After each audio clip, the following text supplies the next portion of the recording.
This is Real News Media TV, coverage you can trust. Please like, share, subscribe, and hit the notification bell. Select all for daily news updates.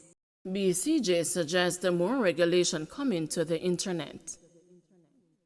Executive Director of the Broadcasting Commission of Jamaica, Cordell Green, has signaled that more regulation is coming to the internet, and this will impact those who are criticizing the Commission for its recent ban on certain content from the airwaves.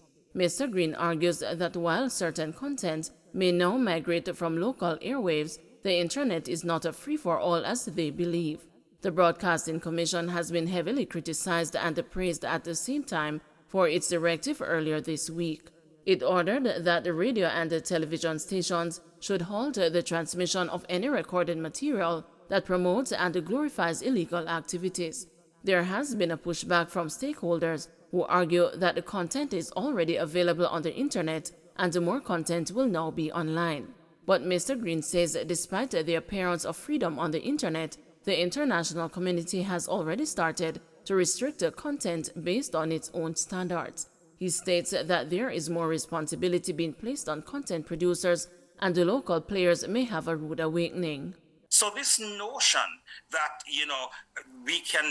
we can sing and we can promote criminality and we can promote all kinds of things and you can do what you want on radio because we're just going to move on to other platforms. Those days are numbered because everybody is accepting that you just cannot operate in this digital economy and society without standards. If you follow what is going on in Europe, they're far advanced. Everything is being looked at. Exponential technologies, artificial intelligence, the metaverse, in fact, which is the next generation of social networking. Very troubling for a lot of people. And now the discussion is about whether a few tech companies should really be left to define reality. So there is this global discussion that is taking place.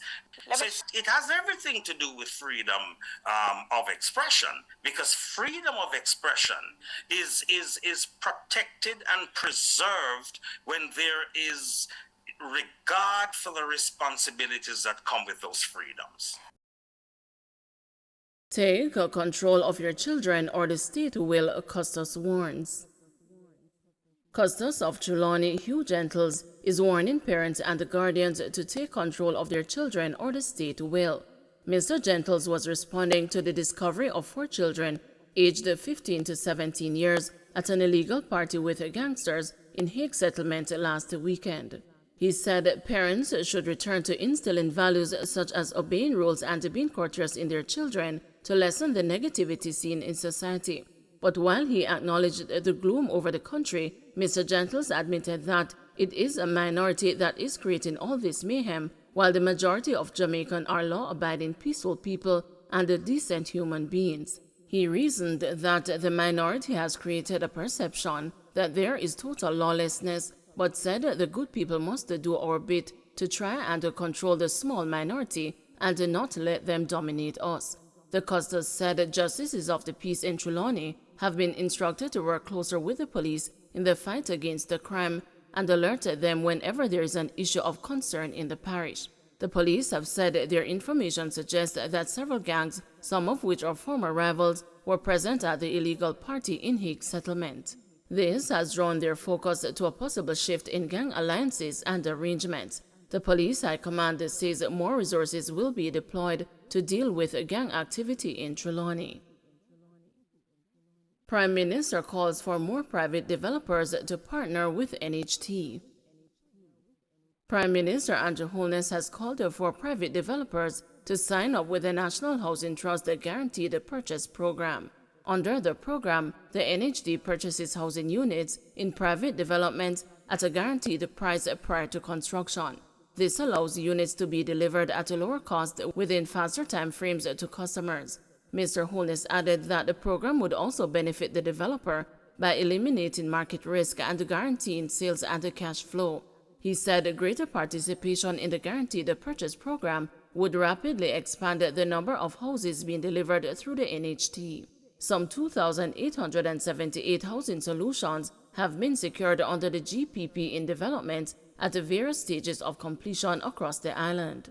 Government has to find a way to absorb risks. And one way to do that is to say to the contractors, okay, the risk that you would face, which we call a market risk, of you building the house and no one buying it, we will take that risk off of you by buying the houses up front. So you don't have to worry about building and not having a sale. So immediately as you have built the houses, we take them off you. You can program your cash flow based upon that commitment as well. It eliminates other risk exposure.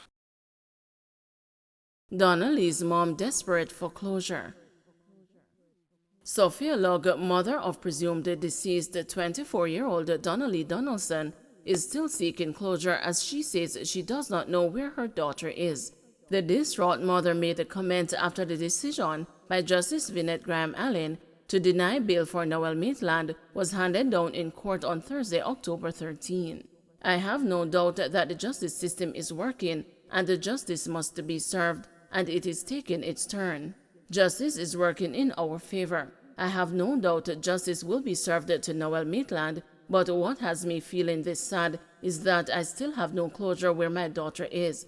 That's my main concern right now, Lugg said, with a tremble in her voice. She added that Wednesday, October 12, was her 50th birthday, and it was also the 3-month mark for the last time she saw her daughter. Donaldson was first reported missing to the police on Wednesday, July 13, 2022. Maitland, who has been charged with murder and the unlawful burial of a corpse in connection to the disappearance of his girlfriend, Donnelly, is expected to return to court on February 9, 2023 for a plea and a case management hearing. His court date is also expected to be set on that date. Motorcyclist dies in Hanover crash. A motorcyclist died on the Round Hill Main Road in Hanover on Wednesday. He is 27-year-old Walter Coke of Johnsontown, Lucy. Mr. Coke was riding his motorcycle towards Hopewell about 1:30 p.m. when, on reaching a section of the Round Hill Main Road known as Point Hill, he failed to keep to his left and collided with a Nissan Latia motorcar traveling in the opposite direction. Mr. Coke was taken to the Cornwall Regional Hospital, where he was admitted. He later died. Trelawney Municipal Corporation restoring order in Falmouth. The Trelawney Municipal Corporation has said it is making progress in restoring order in Falmouth.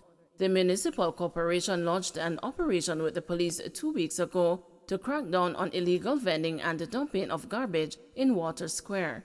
Falmouth Mayor Colin Gager told the news that since then, some vendors have been served with summonses to appear in court, while others will get a second notice before court action is taken. However, Mr. Gager noted that the town has improved since many of the vendors have gone back to the market and are cooperating. He said another anti-vending operation will be carried out this week with the help of the police. Don't forget to like, share, subscribe, and hit the notification bell. Select all for daily news updates.